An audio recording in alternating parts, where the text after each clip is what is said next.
Olá, meus amigos e irmãos. Que a graça e a paz do nosso Senhor e Salvador Jesus esteja com cada um de nós. Começamos aqui mais uma lição da revista Palavra e Vida, produzida pelo Departamento de Educação Cristã, juntamente com o Departamento de Comunicação da Convenção Batista Fluminense. Esta revista foi escrita pelo pastor Alonso Castro Colares Júnior, com o título A Centralidade de Cristo, com base na carta aos Hebreus. Mas, antes, não esqueça de se inscrever aqui no nosso canal, no botão embaixo, onde está escrito Inscreva-se. Curta, deixe o seu comentário, acione o sino das notificações e compartilhe aí para os irmãos da tua igreja, no WhatsApp do grupo aí. Toda semana nós publicaremos aqui uma nova lição para estudarmos juntos.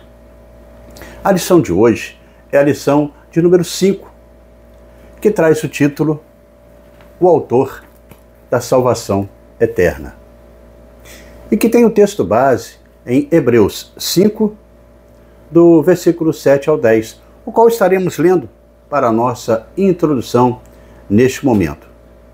E o texto, ele nos diz assim: Durante os seus dias de vida na terra, Jesus ofereceu orações e súplicas em alta voz e com lágrimas àquele que o podia salvar da morte, sendo ouvido por causa da sua reverente submissão.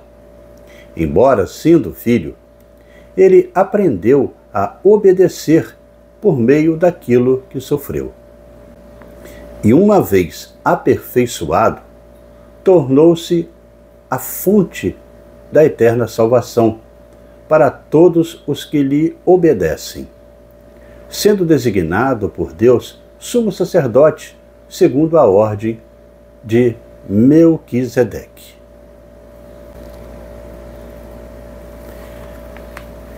Bem, irmãos, o objetivo da lição dessa semana é de apresentar Jesus Cristo como o sumo sacerdote perfeito, que se compadece de nossas fraquezas e também nos garante a salvação eterna, incentivando a gratidão pelo sacrifício de Cristo e também o crescimento em conhecimento e prática da fé cristã.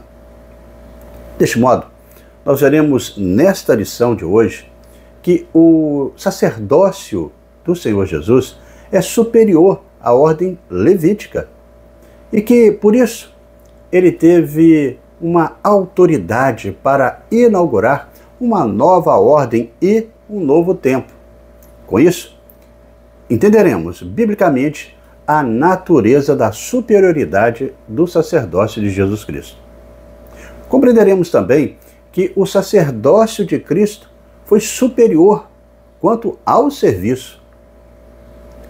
E, por conseguinte, nós poderemos expressar a importância teológica do sacerdócio do Senhor Jesus.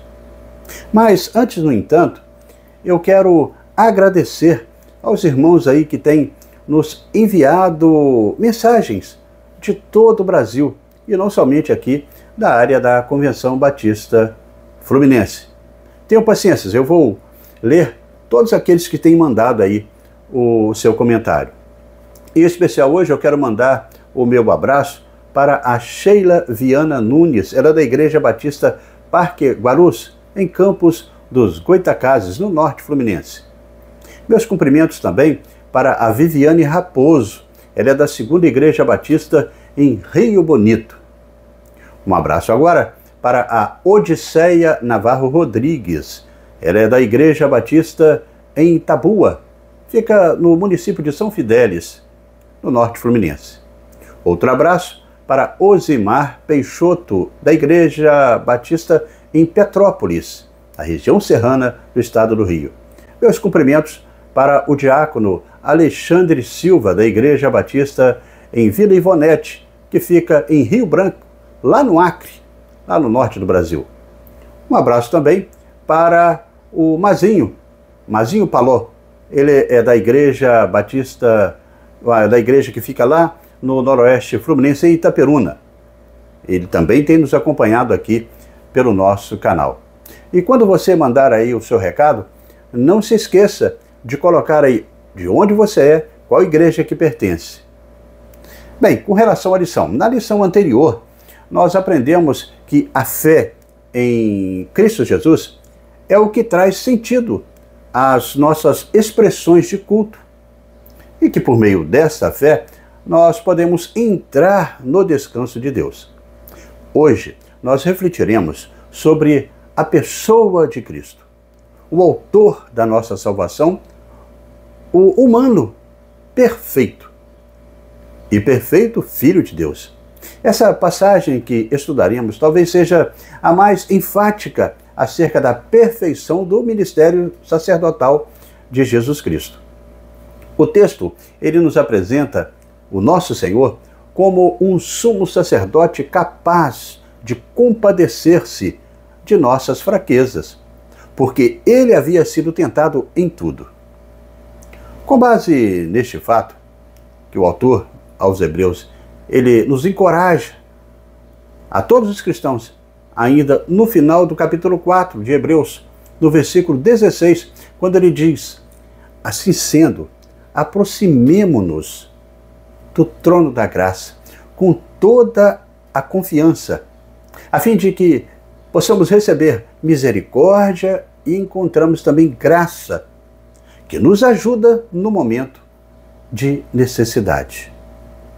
Então, irmãos, dessa maneira, nesta lição de hoje, nós estaremos refletindo também que os desafios da igreja daquela época, bem como da igreja atual, deve apontar na direção que a identificam com os desafios enfrentados também pelo Mestre na sua vida terrena. Dessa maneira, o estudo desta lição de hoje irá demonstrar biblicamente essa natureza superior do sacerdócio de Jesus Cristo.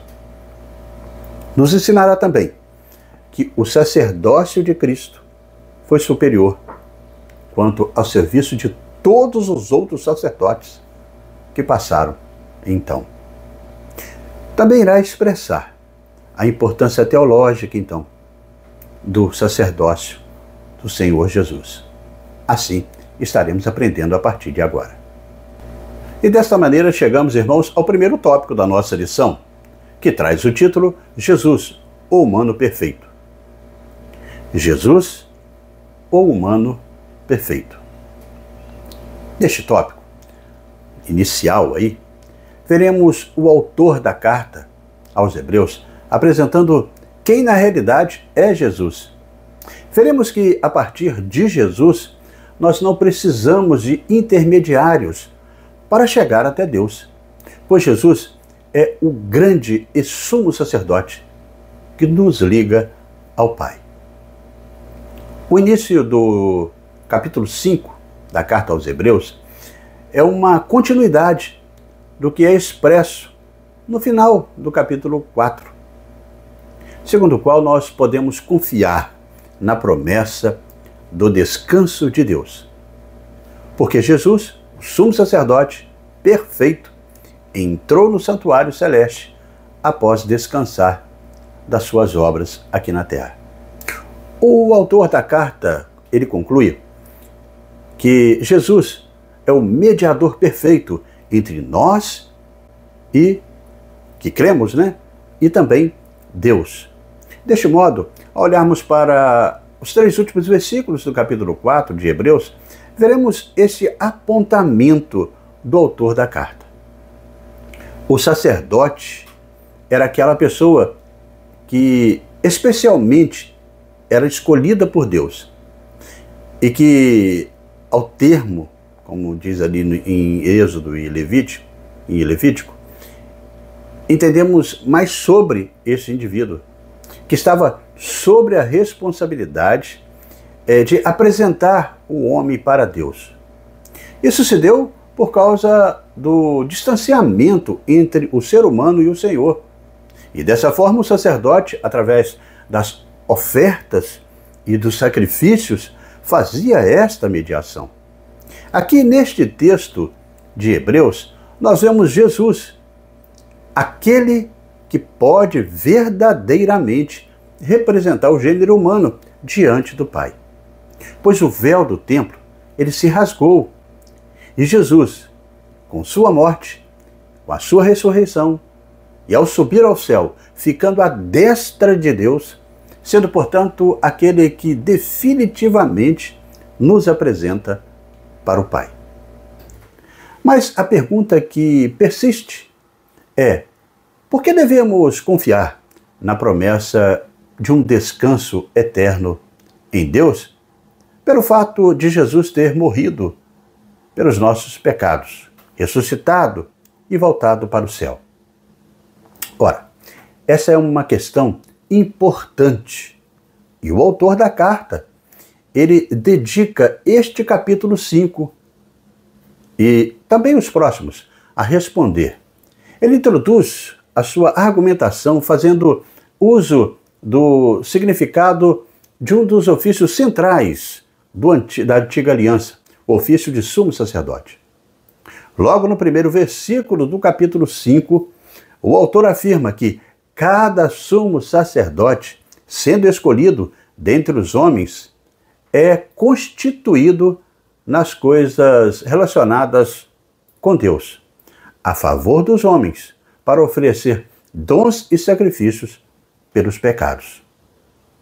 Então, ao contrário do sacerdócio arônico, que oferecia aí ofertas e sacrifícios, Jesus ofereceu a sua própria vida como oferta a Deus, em nosso favor, como estudamos em Hebreus 4, de 14 a 16. Assim, é importante notar que o sumo sacerdote é nomeado dentre os homens para o serviço divino, isso é, para confessar e pedir perdão pelos pecados do povo a Deus e ser também o responsável por ensinar a lei do Senhor ao povo. O sumo sacerdote no tempo antigo, no Antigo Testamento, ele deveria ser descendente de Levi, um dos filhos de Jacó, segundo a ordem do Senhor a Moisés, expressa no livro de Êxodo, no capítulo 28. Com efeito, por ser do gênero humano, como qualquer um de nós, o sumo sacerdote podia se compadecer dos ignorantes e dos que se desviam do caminho. Pois também ele mesmo, pois estava aí também rodeado de fraquezas. Registra aí o autor da carta de Hebreus, no capítulo 5, no versículo 2. A intenção dele é mostrar que o sacerdócio de Jesus superou o sacerdócio arônico e a ordem levítica, em grandeza e também em qualificação. Os sacerdotes humanos eram cobertos, então, de fraquezas e defeitos, e por isso pouco podiam fazer pelos homens.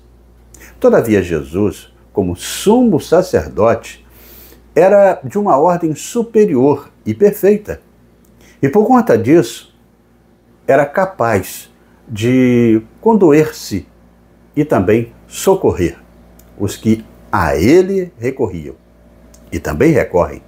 Por fim, o autor finaliza censurando os crentes pela ignorância deles frente a uma doutrina de tão grande relevância.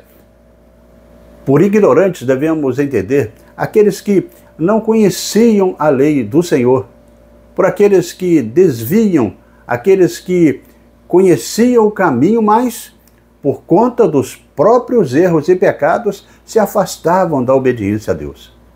Por conseguinte, o autor da carta ele aponta que Jesus Cristo, a palavra encarnada, mesmo não sendo descendente de Levi, e sobre isso nós refletiremos posteriormente outras lições, é o representante perfeito do gênero humano, porque pode se compadecer das nossas fraquezas, justamente porque ele viveu sob a limitação da mortalidade.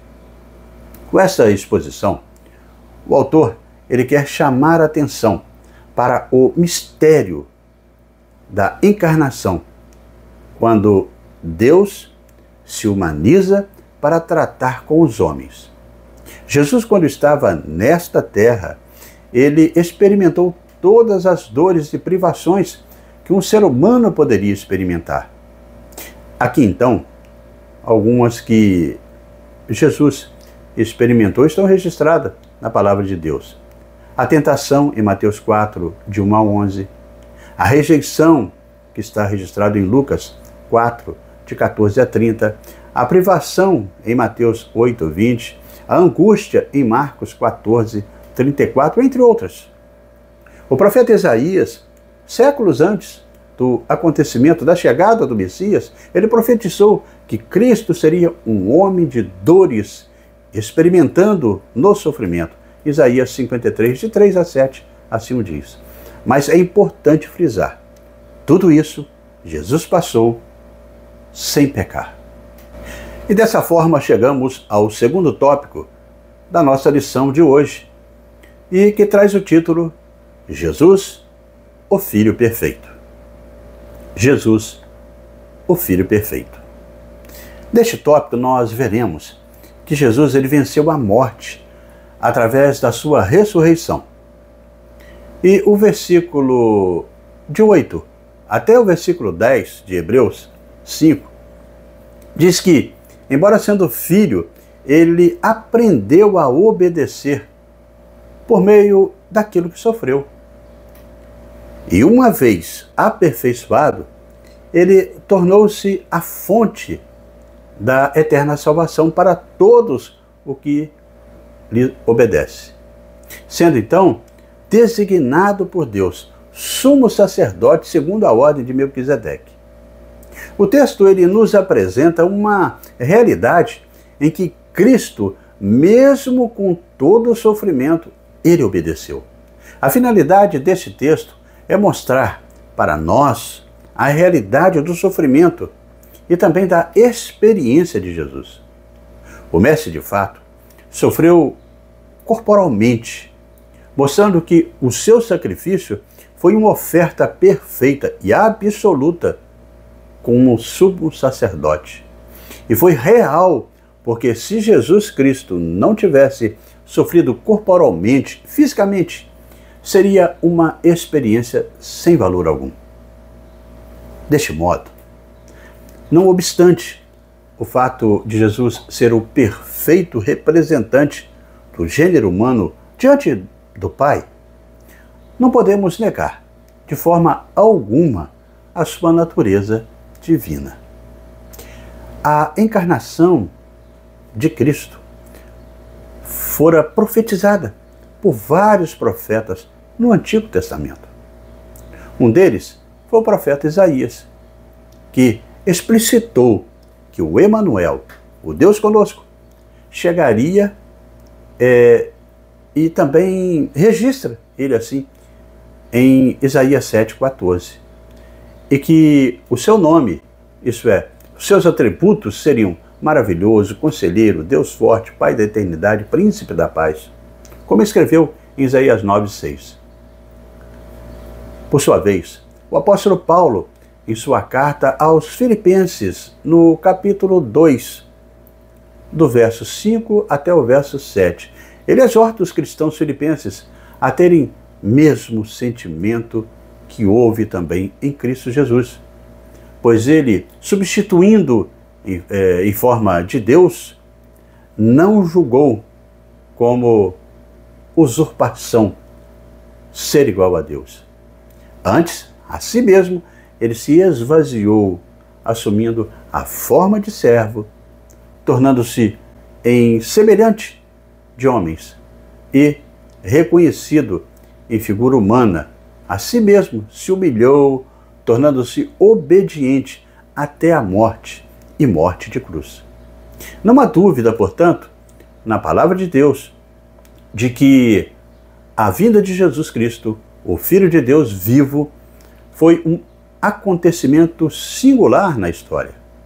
A realeza, o propósito pelo qual viveu, a sua vida santa que possuía e também a submissão demonstrada no seu ministério apontam para a superioridade do serviço de Cristo Jesus. À luz desta importante constatação, o autor da carta aos Hebreus, ele conduz os seus primeiros leitores, e é claro, a todos nós, na direção de que o sumo sacerdócio de Cristo não é resultado de uma ação humana, como, por exemplo, ser descendente da tribo de Levi, como era na antiga aliança. Ao deixar isso claro, o autor de Hebreus, ele lança mais uma advertência, devido à aparente incapacidade dos seus leitores de perceberem até mesmo as mais elementares verdades do cristianismo. Para caminhar em direção à maturidade, deve-se valer das verdades que tem ensinado como guia e também distinguir o bem do mal, para ser considerado alimento sólido e não leite. As verdades devem ser explicitada na prática, e assim ele deixa demonstrado nos versículos 11 até o 14. Então, dessa maneira, o sumo sacerdócio de Cristo foi outorgado pelo próprio Pai. O autor da carta ilustra essa verdade no verso 5 do capítulo 5, mencionando aí também o Salmo 2, no verso 7, que diz: assim também Cristo, ele não glorificou a si mesmo para se tornar sumo sacerdote, mas quem o glorificou foi aquele que lhe disse: você é meu filho, hoje eu gerei você. Ora, a sequência dos versos que corresponde especificamente os versos 7, 8 e 9 do capítulo 5 da carta aos Hebreus, nos mostra os efeitos da encarnação do Filho perfeito de Deus, quando esteve neste mundo, amaldiçoado pelo pecado. O autor da carta parece desejar relembrar as várias passagens em que Jesus ele suspirava de decepção e também por conta aí da incredulidade das pessoas, da hipocrisia religiosa, daqueles que se utilizavam do serviço do Senhor e da agonia no Getsêmani, que precedeu aí a sua prisão, julgamento e também crucificação. Tudo isso sendo observado pelo Pai, que poderia o livrar, mas permitiu que ele consumasse a sua obra perfeita, sendo assim o autor da nossa salvação. Entendemos desta forma que é fundamental reconhecer o quanto foi caro o preço pago pelo Filho de Deus para que nós pudéssemos ser salvos.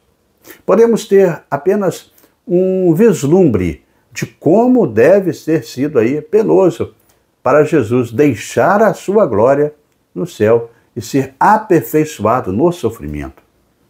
Assim, registrado no versículo 9, isto é, o Filho perfeito que sofre as nossas dores em obediência àquele que o comissionou. De fato, não podemos tratar a nossa salvação como algo comum ou trivial, mas devemos reconhecer e sermos gratos ao Senhor Jesus pelo seu grande amor por nós. Para aqueles irmãos que receberam esta carta, a compreensão dessa doutrina era de suma importância para o viver cristão. Mas, como vimos, estava faltando o crescimento neste conhecimento por parte dos leitores, o que tornava difícil para o autor torná-la compreendida. Era uma doutrina que, às vezes, transcendia em muito aqueles princípios formadores da fé cristã. Requeria maturidade, o que só teria sido possível se eles exercitassem suas mentes na meditação da palavra de Deus. Por isso, é bom que entendamos também, nos dias de hoje, que nos é necessário estudar muito a palavra do Senhor, os conteúdos doutrinários nela contidos, para que possamos entender os propósitos de Deus para as nossas vidas e não sermos conduzidos às falsas doutrinas e comportamentos contrários à palavra de Deus, produzidos por falsos profetas nos dias atuais, como nos dias dos irmãos destinatários da carta aos Hebreus. E assim, irmãos, chegamos ao terceiro tópico da nossa lição e que traz o título Sua Igreja, um constante aperfeiçoamento. Sua Igreja, um constante aperfeiçoamento. Neste tópico, veremos que a maturidade, como a gente já tinha falado um pouco no tópico anterior, essa maturidade espiritual traz muito prejuízos, essa falta dela, ou seja, a imaturidade, para a igreja. Como ficou finalizado no tópico anterior, era de suma importância este conteúdo em termos doutrinários naquelas igrejas, as quais estavam recebendo esta tão significativa epístola. A esta altura, o autor da carta aos Hebreus parece fazer uma breve pausa em seu argumento para exortar os nossos primitivos irmãos, ou os primeiros irmãos, sobre o perigo da apostasia, isto é, de abandonar a fé em Jesus. Para o autor fica claro que quando não se tem maturidade suficiente na vida cristã, fica difícil e às vezes até mesmo impossível de se fazer escolhas acertadas e facilmente ser enganado por pessoas calculistas e narcisistas e que fazem muitos até abandonar a fé cristã, até abandonar as igrejas. Ele introduz essa exortação mostrando que o abandono na fé é iniciado no coração daquele que não está firmado no conhecimento da palavra de Deus. Jesus ofereceu a sua própria vida como oferta a Deus em nosso favor, como registra Hebreus 4, no versículos de 14 até o 16. E o autor ele estava vendo que eles estavam abandonando esta verdade por busca de uma fé materialista, onde o que importava era o visível e imaterial no sacrifício mosaico, e não a realidade prometida no sacrifício de Cristo naquela cruz. E sua ressurreição, a sua assunção aos céus, bem como a sua glorificação. Essa questão doutrinária era e é de suma importância para a fé cristã até os dias de hoje. Assim, o autor parece lamentar que os cristãos hebreus já deviam estar muito mais fundamentados na fé em Jesus. Mas, em vez disso, eles ainda estavam precisando ser ensinados sobre a doutrina mais elementar da fé cristã. Com efeito, o autor da carta, ele compara aqueles que não se aprofundam no conhecimento de Cristo a um bebê que não tem ainda condições de consumir alimentos de adultos ou alimentos sólidos. Por alimento infantil, o autor quer indicar a falta de experiência na palavra de Deus. Por alimento de adulto, como ele aí deixa claro. O autor quer indicar aqueles que, pela prática, têm as suas faculdades, ou seja, os seus conhecimentos exercitadas para discernir não somente o bem, mas também o mal. Está registrado assim no versículo 14. Com isso, o autor ele inicia um assunto que será retomado nos capítulos finais de sua carta, a saber que o conhecimento de Cristo produz práticas adequadas com o seu reino, sendo essa a identificação de um sinal de pertencimento. Da mesma forma, o apóstolo João, em sua primeira carta, no capítulo 2, no verso 6, nos exorta que aquele que diz que está nele também deve andar como ele andou. Portanto, a prática da vida cristã é um testemunho do nosso pertencimento ao autor da nossa salvação. Este é o constante desafio e aperfeiçoamento da igreja. Andar como Jesus andou. Mesmo em um mundo caído pelo pecado, não devemos assemelharmos ao mundo. Infelizmente, a igreja sempre enfrentará os desafios dos falsos irmãos, dos falsos profetas, dos fracos na fé, dos insubmissos, dos hipócritas, enfim, dos maus, que se infiltram no meio do povo de Deus e daqueles que nos odeiam e perseguem. Porém, precisamos desenvolver mais e mais a nossa consciência cristã e praticarmos as obras do Mestre enquanto estamos neste mundo. Uma pessoa imatura, cuja fé não está alicerçada na palavra de Deus, em geral, é levada por qualquer vento de doutrinas.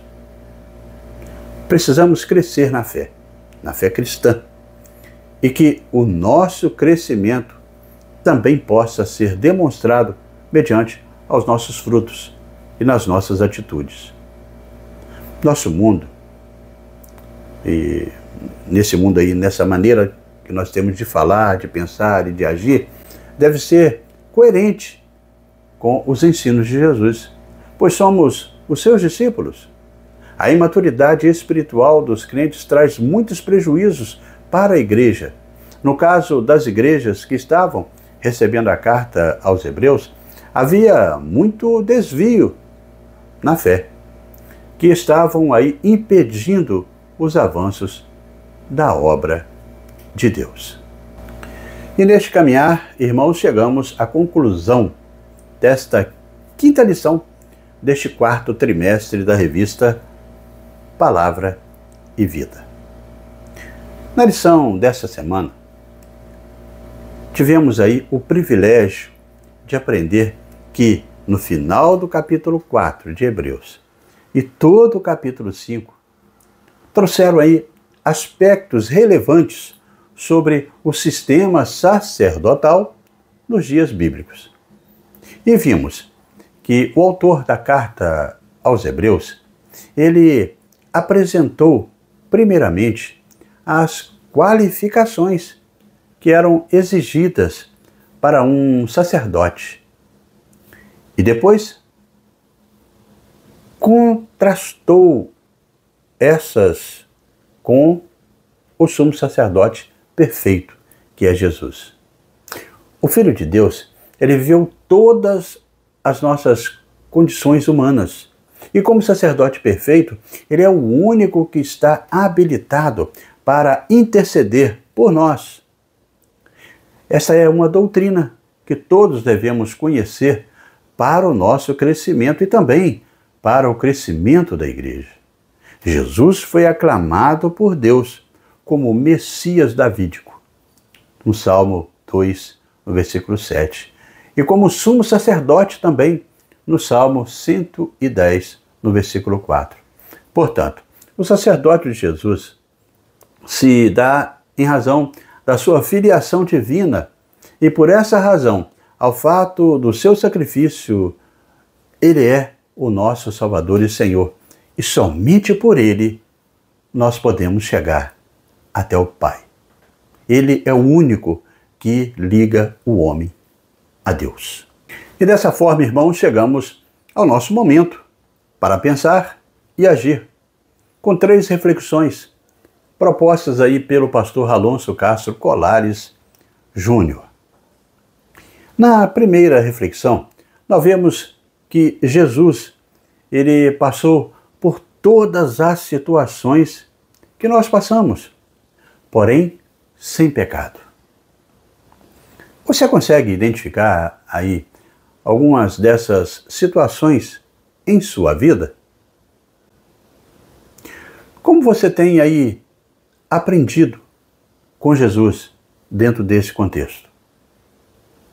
Na segunda reflexão, você imagina o quanto foi difícil para Jesus a vida neste mundo? Alguma vez você teve de se humilhar para retirar alguém aí de uma situação difícil? Na terceira reflexão e última, como você lida com as pessoas difíceis na igreja? Demonstra o amor de Jesus por elas? E demonstrar o amor, às vezes, é até ser duro com essas pessoas, para que elas possam caminhar na palavra. Discuta, então, essas propostas junto com os seus irmãos de classe, para que cada um, biblicamente, também possa crescer em conhecimento. E não se esqueça que a imaturidade dos irmãos que foram destinatários da carta aos Hebreus evidencia o perigo da fragilidade da fé infantil e a necessidade do crescimento espiritual. Eles ainda eram crianças na fé, porque alimentavam ainda do alimento de pequeninos. Quando não se tem maturidade suficiente na vida cristã, fica difícil, às vezes, até impossível, de se fazer escolhas acertadas. Com este exemplo, nós vimos que precisamos nos manter firmados em Jesus Cristo, buscando a sabedoria divina e cultivar também uma vida de forma que firmamos a cada dia, possamos firmar a cada dia a nossa fé na doutrina bíblica para continuarmos aí a crescer até o dia que o Senhor vier nos buscar. E assim, amigos e irmãos, terminamos mais uma lição da revista Palavra e Vida. Mas antes de você sair, eu convido você a se inscrever no nosso canal, no botão aqui embaixo, onde está escrito Inscreva-se. Tem aqui também ao lado, vai aparecer um botãozinho para você clicar e também você fazer aí a sua inscrição. E compartilhe dessa lição para os irmãos aí da sua igreja no WhatsApp, para que eles possam também desfrutar desse conteúdo. Mas não esqueçam, nós estamos a cada dia publicando aqui uma nova lição. E na próxima semana nós estaremos estudando a lição de número 6, com o título A Âncora da Alma. Estaremos aqui publicando essa lição, se Deus assim nos permitir. Amém?